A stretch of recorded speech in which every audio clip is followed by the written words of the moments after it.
Bienvenidos un capítulo más al Sillón del Streaming. Programa número 20, primero de este año, pero bueno, aún así seguimos en la misma temporada, la cerraremos en mayo probablemente, y ahí ya veremos. Eh, y nada, sé que prometí que habría un nuevo programa antes de final de año, pero al final la vida a veces pasa por delante de nosotros y ya está, no hay mucho más que decir. Y bueno, ¿qué más podemos comentar? Pues a ver, eh, sobre el sillón del streaming por ahora todo va en marcha. Sigo intentando sacar tiempo para hacer vídeos de TikTok e Instagram, pero no es fácil. Ya os digo que hay veces que uno está más ocupado y es un poco lo que hay, así es que tampoco pasa nada. ¿Y de qué vamos a hablar en este programa número 20 en el que continuamos? Pues vamos a hacer un repasito rápido por la actualidad. Hablaremos de uno de los grandes hits de los últimos momentos del año pasado, Glass Onion, Los Crímenes de la Academia, que ya es de este año, Alice in Borderland temporada 2 y Aquellos que desean mi muerte. Mucho Netflix en el programa de hoy y un poquito de HBO. También hablaremos un poco de una polémica de la semana, que realmente no va a ser polémica de la semana, sino que va a ser polémica de este año pasado. Así es que también aprovechamos para sacar un poco de conclusiones del año, que no está nada mal. Y oye, pues así cerramos ya de alguna forma el año pasado y empezamos este nuevo. Muy bien, ¿qué vamos a hablar de actualidad? Bueno, pues ha habido un montón de cancelaciones. Netflix ha cancelado hace poco 1899, la serie. No es algo que me parezca mal porque me gustó esta primera temporada y no voy a echar de menos que se quede sin una resolución. Me parece que como final abierto de una producción audiovisual se queda bastante interesante incluso. Y no me apetecía nada, nada, nada de nada el hacer algo, el ver algo más complicado. También acaban de cancelar una serie de animación que no he visto. Era algo, no sé, era una de estas como de trabajos especiales, no sé, algo así.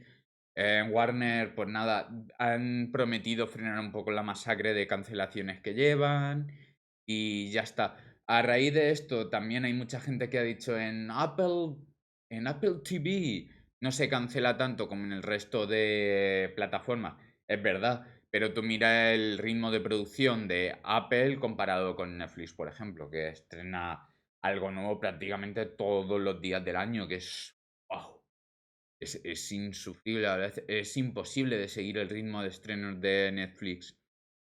De hecho, ha estrenado Caleidoscopio, ha estrenado Cowboy de Copenhague, ha estrenado también La Dama de la Muerte, bueno, ha estrenado un millón de cosas y de hecho de todo lo que he visto solo vamos a hablar de tres. Em, bueno, voy a hablar un poquito de estas tres, porque no es que sean malas, sino que no son para mí, pues no las recomiendo para mí, no me han terminado de llegar. Calidoscopio. Como producción es curiosa de ver, eso no lo puedo negar, es bastante interesante verla y me parece un ejercicio muy loable el que ha hecho Eric García, que es el showrunner de Calidoscopio. Es una serie que teóricamente puede seguir el orden que quieras, pero sí que es verdad que si os cuento, o sea, si os doy mi opinión, creo que lo último os deberíais determinar sobre todo o el que me parece a mí más interesante es más el del atraco y el de después.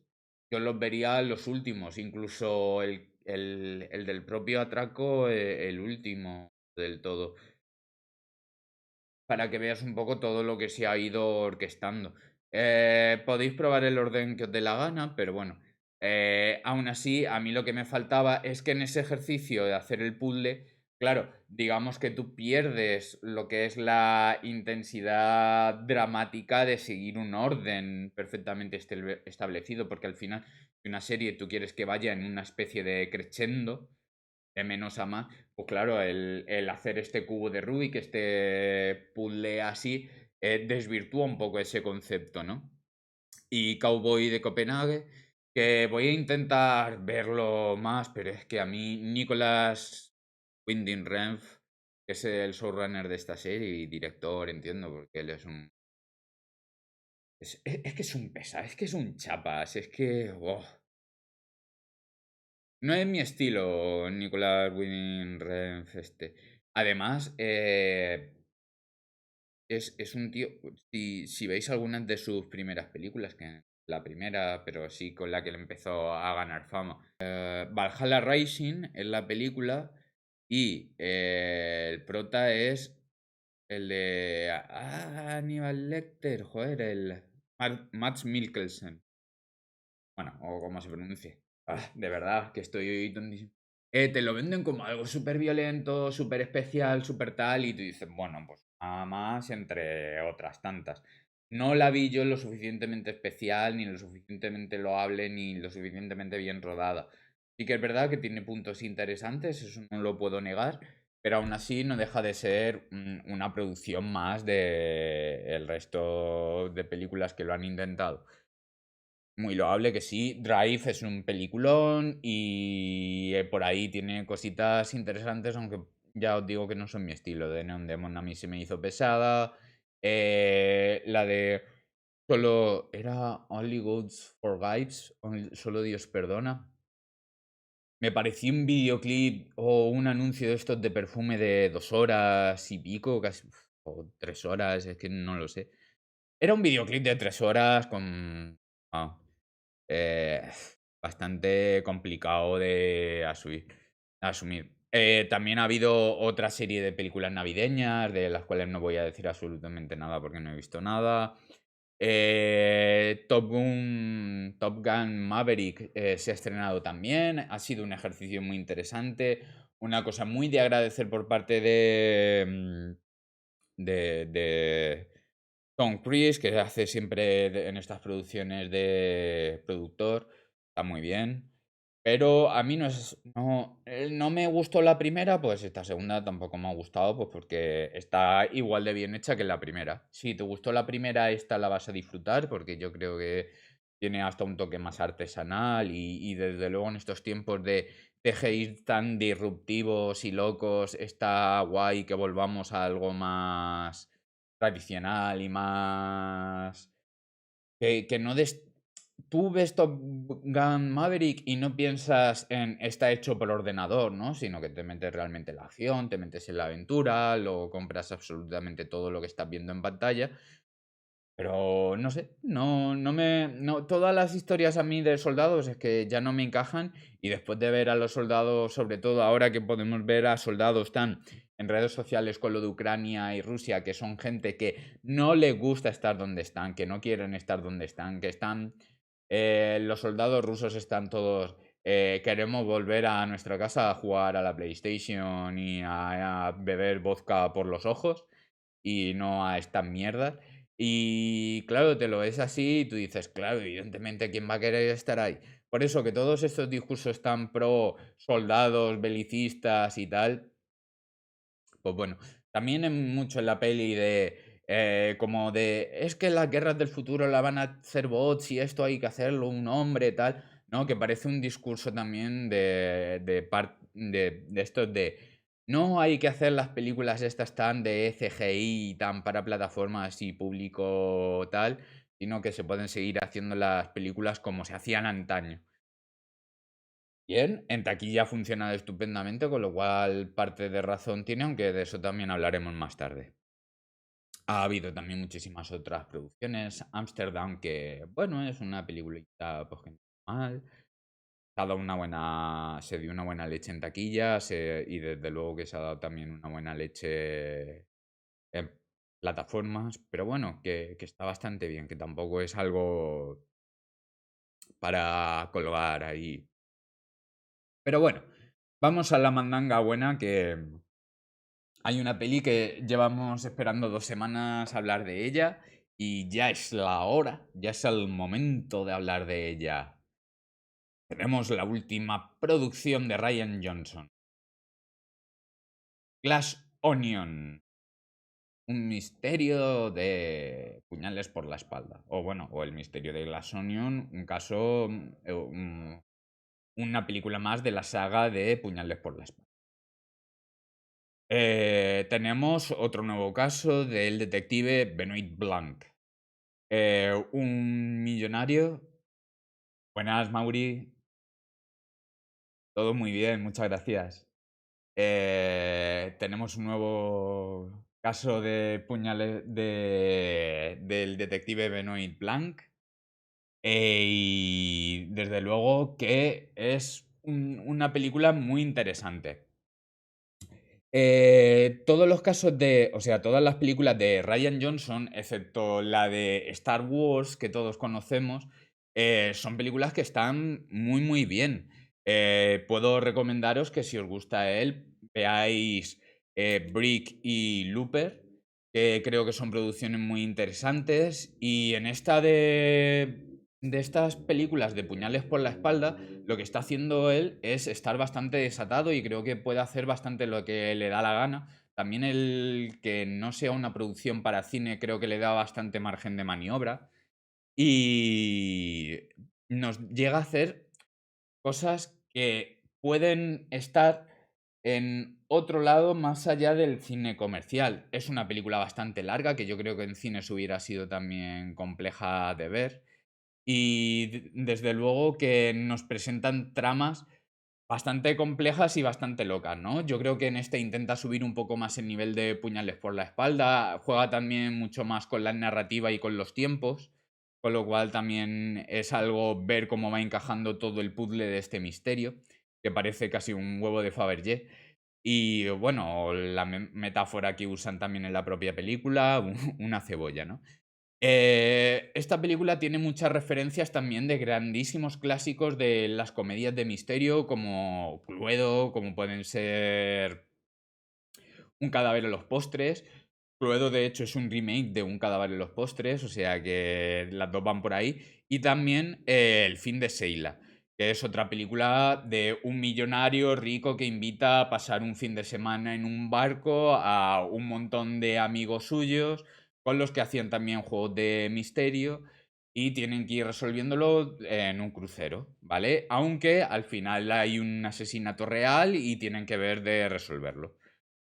Bastante parecido a lo que es el misterio de Glass Onion en cuanto a esa estructura, pero hay escenas que literalmente son los mismos diálogos o efectos de sonidos que Cluedo o Un cadáver a los postres.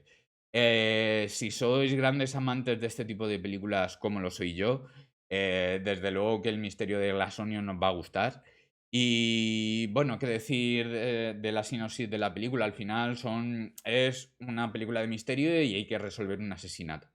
En esta es un millonario junto a un grupo de colegas para intentar resolver uno de estos crímenes ficticios y que son como muchísimos rompecabezas, etcétera. En todo esto se produce un crimen real y en ese juego está también el detective Benoit Blanc. A partir de ahí, él verá cómo va resolviendo todo este misterio. Pues ya os digo que para mí es una película que me ha gustado mucho, que incluso se me ha hecho más rápida, creo que por ritmo, porque veía todas sus metareferencias que me hacían jugar todo el rato a ver de qué película ha sacado esto, ver de dónde han sacado cada una de las cosas. Eh, Me parece bastante, ya os digo, sí que me pasa que hay una cosa que creo que si no has visto estas películas, te puede llegar a separar un poco de la trama o se te puede llegar a hacer un poco pesada porque no entras en ese juego meta, ¿no? Que hace a veces. Y entiendo que a mucha gente sí que le haya pasado. Es como las pelis de Marvel. Yo sí que soy un seguidor de cómics de Marvel, entonces Spider-Man sí que puedo decirte todos los easter eggs que mete, pero desde luego que en algo como todas estas de Black Panther o tal, que sí que no he leído los cómics, pues no entro en ese juego y se me hacen mucho más pesadas. Así es que nada, es una película para mí para disfrutarla, además tiene actrices de Daniel Craig, Edward Norton, bueno, Edward Norton, que es un actor que es muy difícil trabajar con él, porque siempre decían que era un idiota de cuidado, y yo creo que ahora ya empieza a ser algo un poquito más eh, persona humana, se ha ido bajando después de darse auténticos escalabros, a pesar de trabajar con grandísimos directores. Porque recordemos que ha trabajado con David Fincher, ha trabajado con Cuarón, ha trabajado, vamos, con... ¿Fue Cuarón con el que trabajó en Birdman? Creo que sí. Bueno, Dave Bautista, Kate Hudson, Jessica Henwick. Vamos, es un reparto al final realmente de grandes estrellas son los cameos, porque más allá de Daniel Craig y Edward Norton, digamos que los otros son muy conocidos, pero quizás no al nivel de ellos. Bueno, Dave Bautista sí, pero bueno. Eh, y la banda sonora bastante buena, porque ya sabemos que vamos a tener temas de los Beatles, pero vamos, muy bien la película de Glass Onion. Sí, seguimos con los crímenes de la academia. Ha sido bastante atacada en general por mucha crítica, pero a mí me ha gustado bastante. Evidentemente, hay momentos en los que la peli es bastante tramposa y juega mucho contigo, como en la mayoría de todas estas, pero la verdad es que la ambientación y la fotografía que consigue Masanobu Takayanagi, Masanobu Takayanagi, creo que sí. Vamos a decir que sí, que se pronuncia así. Está muy bien construida. Vamos a hablar un poco de la historia de esta película, ¿vale? Nos situamos en 1830 con un Edgar Allan Poe bastante joven, interpretado por Harry Melling, que es el primo Dursley en Harry Potter, que está muchísimo más delgado y alto. Aún así sigue teniendo esa cara y expresión tan característica suya. Y hace eso de un jovencísimo Edgar Allan Poe que está en una especie de academia militar. Christian Bale es una especie de detective privado que es contratado para resolver una serie de asesinatos en esa academia militar. Es una academia militar americana, ambientada, pero vamos. Tiene toda para mí, la ambientación es casi de un Londres, es una ambientación victoriana, canónica. Ese halo de misterio, ese halo de oscuridad, de cuento gótico, ¿no? Casi, además, va a haber bastante juego con todo este tramo de terror, del cuento gótico, ¿no? Y misterio terror. Se va a jugar bastante con él. El director es Scott Cooper, que sonará en el terror, ya ha entrado bastante. Es una de sus últimas producciones antes de esta fue Antlers, Criatura Oscura, que a mí me gustó mucho. Se me hizo una película de terror bastante simpaticona. Hostiles y Corazón Rebelde. Ha trabajado bastante con Christian Bale en Hostiles, ya trabajó con él, pero bueno, él también hace el guión, con lo cual adapta la novela de Louis Bayard, pero lo hace bastante guay. A mí ya os digo que la ambientación me gusta bastante y es... Uf, perdonad, he tenido ahí un segundo...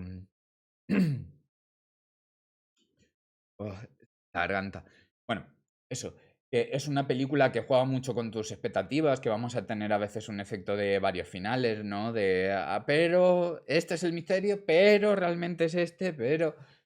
Vale, va a ser también un poco como Glass Onion, va a jugar bastante con las expectativas y con lo que esperamos del misterio e incluso del propio género. Y para mí está bastante entretenida, sí que es verdad que también podemos decir que es un poquito larga, pero yo hay veces que también lo agradezco, joder, que no sea... Yo no lo he notado en ninguna de las dos que ha sido especialmente larga y me han parecido producciones muy interesantes y muy loables. La fotografía es estupenda, el diseño de producción... Ah, no, el diseño de producción, claro, es que cada vez que juegas con estas ambientaciones de épocas, pues parece que siempre hay que destacarlo, pero para mí, sobre todo, me gustaría destacar la actuación de Christian Bale y Harry Melling. Y si tengo que destacar una actuación mala por contra, que no creo que sea tanto culpa de la actriz, sino un poco del director, es la de Gillian Anderson, que está como muy histriónica y de repente me resulta como como que ves mucho el papel, ¿no? Que de repente parece que está actuando para los del fondo del teatro y tú dices, chica, si no hace falta ser tan exagerada, estar tan exacerbada. Pero bueno, no deja de ser una actuación más de ella y no termina de casar un poco con las interpretaciones que sí son más que entretenidas de Christian Bale y de Harry Melling. Robert Duvall también está, que me parece que hace un papel interesante. Y oye, la verdad es que es una peli que merece la pena ver.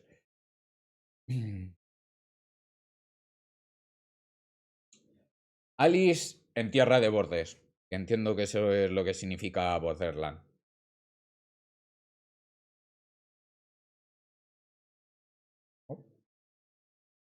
Bueno, aquí lo voy a pasar bastante mal con los nombres. Segunda temporada de la serie de Shinsuke Sato. Shinsuke Sato. Shinsuke Sato.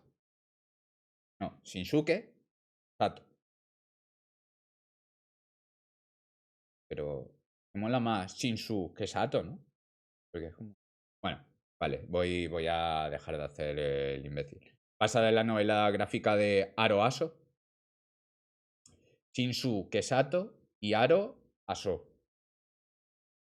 Aroa Ro. Aro. A. O. No. Joder, vale, que me quedo aquí pillado. ¿Qué nos cuenta la historia de Alice en Borderland?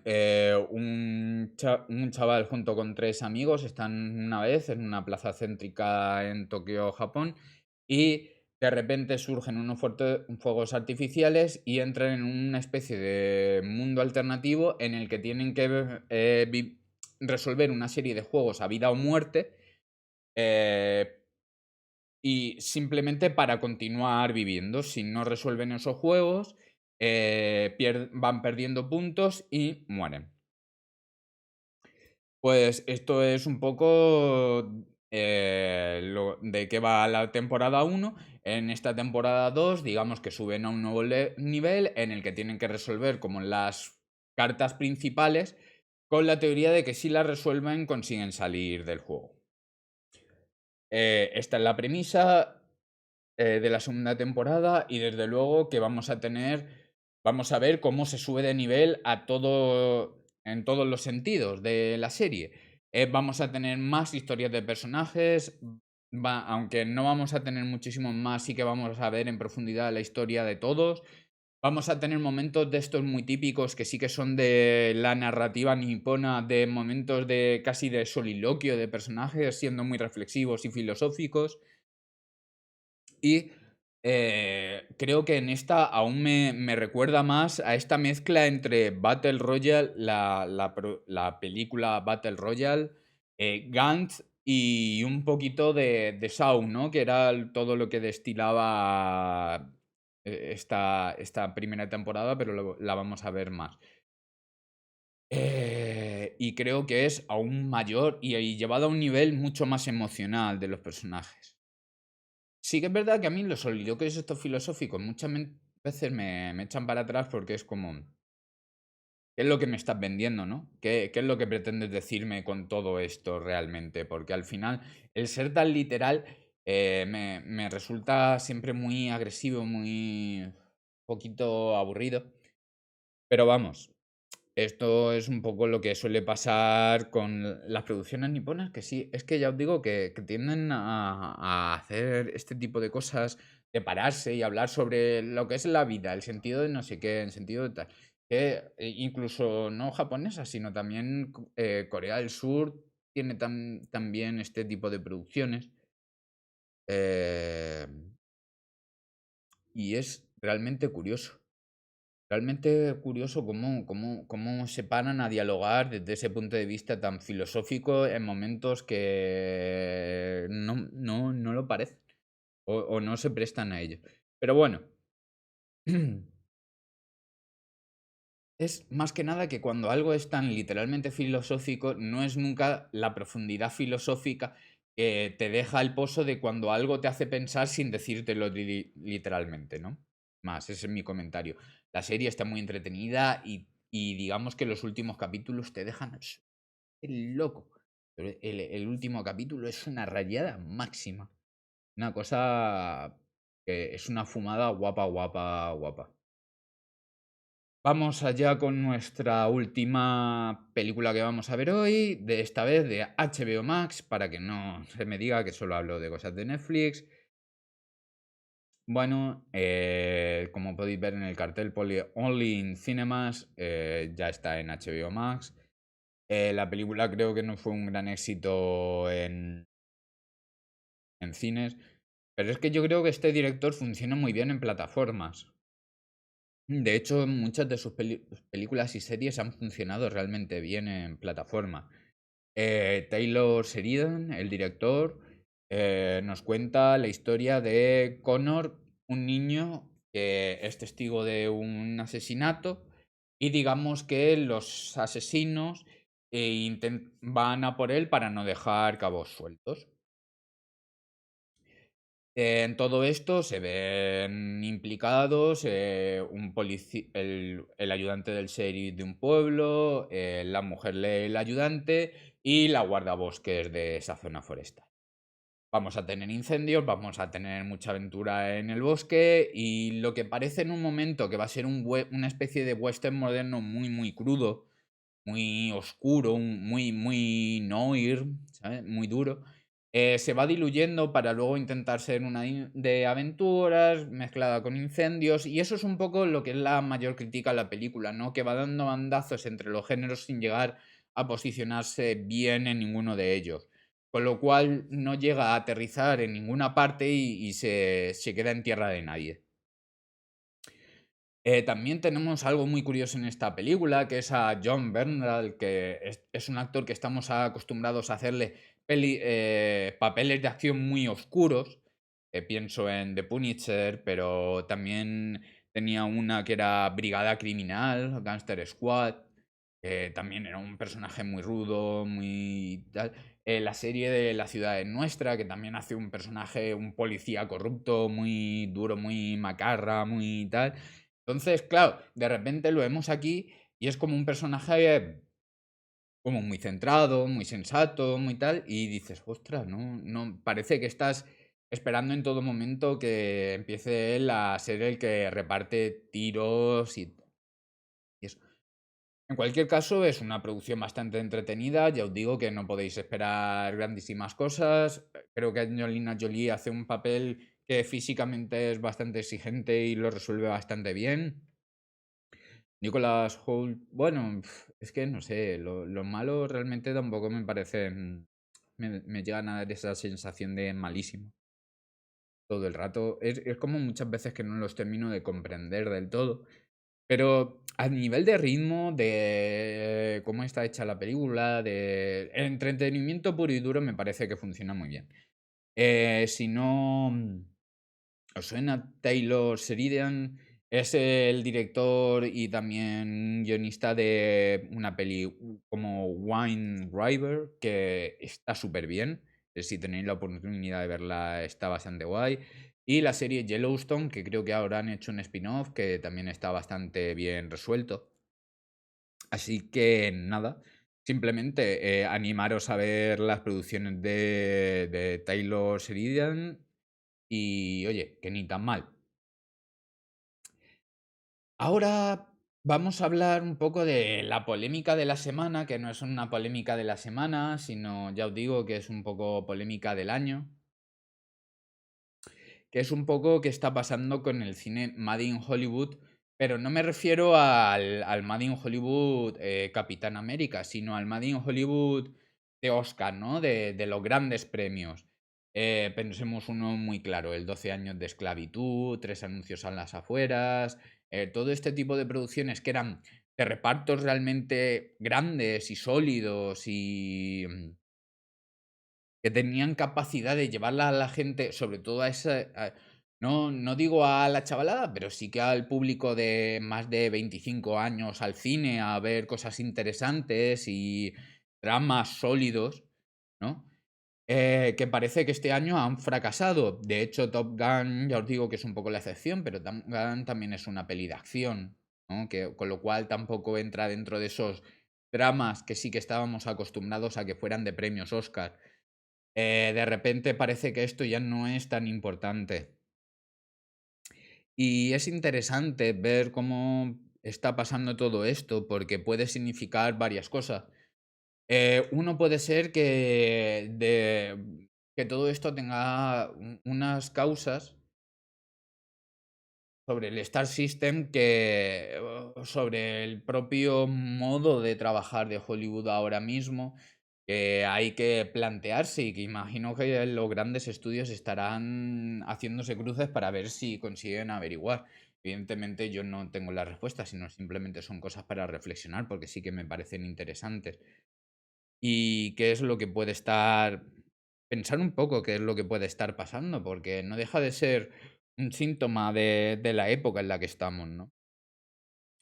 Puede ser que el más básico de todos los síntomas sea que simplemente las historias que han coincidido este año no estén interesando a la gente. Ah, y no significa tampoco nada mucho más allá de que, oye, simplemente es que ha coincidido que estos dramas que se han estrenado estos años no que no eran buenos y ya está. Todos los años parece que se han confiado a grandes directores de esto de tal, pero no han cuajado, no han funcionado y tampoco tiene mucha más historia y no tiene por qué tener más vuelta. Pero sí que parece que aún así muchas veces estos dramas siendo malos, por lo menos en los primeros fines de semana o después de los premios o después de conseguían volver a llevar a gente, pero esta vez no ha pasado así. Es evidentemente un signo de los tiempos y también podemos hacer ver que gran parte de la culpa de esto, bueno, culpa entendiendo como la causa o que esto sea uno de los efectos de la pandemia, ya que durante 2020-2021 es como que nadie ha querido sacar datos reales o sacar conclusiones de los datos que se tenían porque han sido situaciones de shock, ¿no? El 2020 fue un shock tremendo y el 2021 digamos que aún no se podía llegar a decir que había despegado o que nos habíamos recuperado de ese shock a nivel internacional, con lo cual era pronto para sacar aún datos. Pero en este 2022 ya se han tenido datos y desde luego que las películas no han funcionado en taquilla y ni siquiera han tenido luego un buen funcionamiento en plataformas cuando han sacado. Puede ser que también signifique que el Star System tiene que cambiar. Es la primera vez que nos enfrentamos, y es especialmente palpable ahora, a un paradigma en el que las grandes estrellas de la juventud ya no están en la televisión y en el cine. Las grandes estrellas ahora están en Twitch o en TikTok o incluso solo en YouTube. Es decir, han cambiado ese paradigma, ya no están donde solían estar antes y estas grandes estrellas del cine parece que ya no están donde siempre y ahora tenemos grandes estrellas muy jóvenes que no se les paga a todos tan bien como cabríamos suponer, aunque sí, se les paga bien, pero no es al nivel de hace 30 años, para la fama que consideramos que tienen, ¿vale? Y realmente no, eso, o sea, las estrellas de este cine dramático siguen estando solo en las pantallas o en la televisión y no están en esos sitios, no están en Twitch, no están en TikTok, con lo cual las personas que sí que están en esas plataformas, en Twitch y en TikTok, son igual los que tendrían capacidad de llevar al cine a la chavalada, que son los que más quieren ir a ver este tipo de películas, pero no se aprovechan. O no se aprovechan o no sabemos usarla.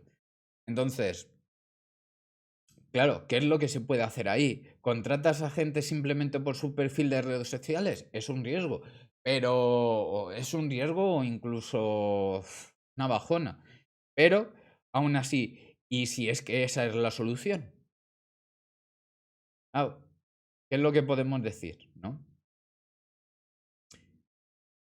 Y bueno, realmente también podríamos hacer una reflexión aún más profunda de la propia estructura, porque igual es que este tipo de producciones ya no son carne de cine, sino que son carne de plataforma.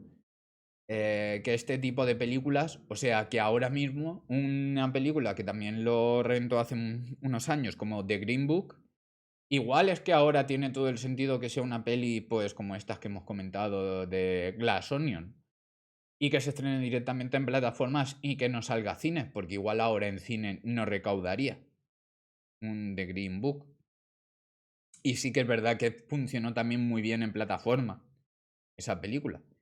Pero también recaudó lo suyo en cine, porque estaba, pues estaba Viggo Mortensen, estaba el actor que ahora va a hacer de Marsala Ali. Pues claro, es que igual va por ahí. Así es que nada, con esta reflexión os dejo ya a todos para poder descansar y simplemente deciros a todos que muchas gracias, espero que me sigáis por Twitch, también en YouTube, Spotify, Amazon Music, estoy en esas plataformas. Simplemente daros a todos las gracias, los que me escuchéis por cualesquiera de las plataformas y un saludo y muchas gracias. Nos vemos en el siguiente sillón del stream.